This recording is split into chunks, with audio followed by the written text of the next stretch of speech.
hindi nila masagot ang kanilang pag-aaral dahil kulang sila sa financial. Ang nais para tination ay gagawa tayo ng fund run para doon tayo kukuha ng pondo para sa gagawin sa pangkalikasan. Katulad ng yung mga gamit sa banyo, kasi napapansin ko sa banyo, wala masyadong tubig, kailangan natin ayusin. Ang ibig sabihin niya, doon tayo kukuha ng pondo doon sa fund run na ating organisahin. May payag ba kayo sa sinabi ni AJ? Oo, kaya. Man. Pwede din na tayo gumawa ng proyekto kung saan may mga mag-aaral na magtatanim since marami namang space na pwede pagtaliman dito sa school. At saka mas maganda rin na tingnan ng paaralan na maraming kulay din na halaman or kahit anong klaseng halaman para mas maging mukhang Ay, magandang iyong ideya. Yung iba, ano ang nais mo pang gawin sa proyekto natin na pagbuo ng isang club para sa kalinisan ng paaralan ng paglilinis tuwing Biyernes? Agree ako sa sinabi ni Gracian.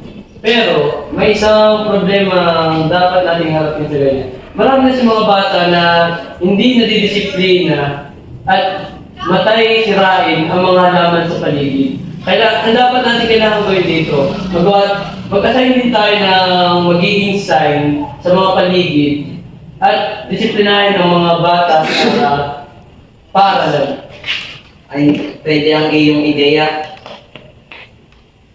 Ngayon, ibinibigay ko kay Laika ang pag-ano ng ating pondo para makalikom tayo ng pondo sa gagawin nating proyekto na pagbuo ng club para sa kalinisan ng ating paaralan. Ngayon, ano ang masasabi mo? Anong maisasuggest mo para sa magiging pondo ng ating proyekto na gagawin? Agree ka ba sa sinabi ni Hazel na mag-aano tayo ng fund run para sa makalikom tayo ng pondo? Ngayon, final na ang ating proyekto na gagawin sa ating paaralan. Ngayon, ano pa ang pwede natin gawin dahil napapansin natin na hindi na nai-implement ang flag ceremony sa ating paaralan?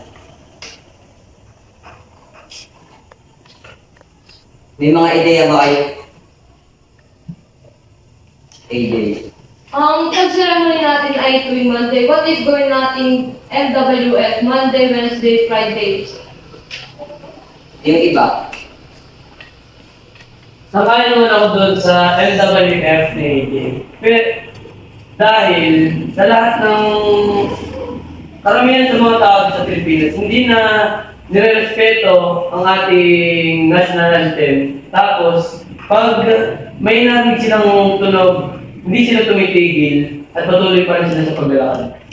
Ano kaya ang maaari nating gawin sa bagay na yun? Hindi ako sumasang-ayon sa ipinapawatig ng dalawa. Kasi napakaraming estudyante dito sa ating paaralan. Ang nire-recommend ako ay magkaroon ng sariling date ang bawat grade. Halimbawa na lang ang mga pag-umaga, grade 7, 9, at 11. Sila ang pang-Lunes. At dun sa iba pa, maaari silang sumunod sa mga susunod na araw. Ayun, maganda ang iyong ideya. Agree ba kayo sa sinabi ni Wilson para sa gagawin natin na proyekto? Luigi. Para sa akin, mas maganda naman pala ang ideya ni Wilson. Dahil hindi nga natin mabibilang ang mga estudyante dito sa mga paaralan. Kaya dapat natin silang hatiin para hindi magkagulo ang bawat isa. Ay, sumalit, di ba, kakaunti yung space dito sa paaralan natin. So, yung mga grade level, para sa akin, hindi muna kasi sa space na pag-flag ceremonyhan nila.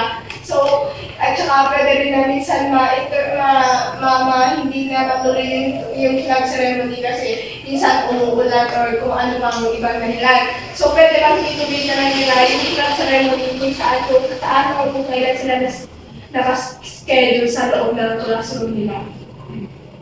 Para sa tuloy. Tama naman yung concern niya. What if mag-flag ceremony na lang tayo sa kanya-kanya nating classroom at ang magpakontak ng flag ceremony yun ay ang mga guro. Nasa gayon,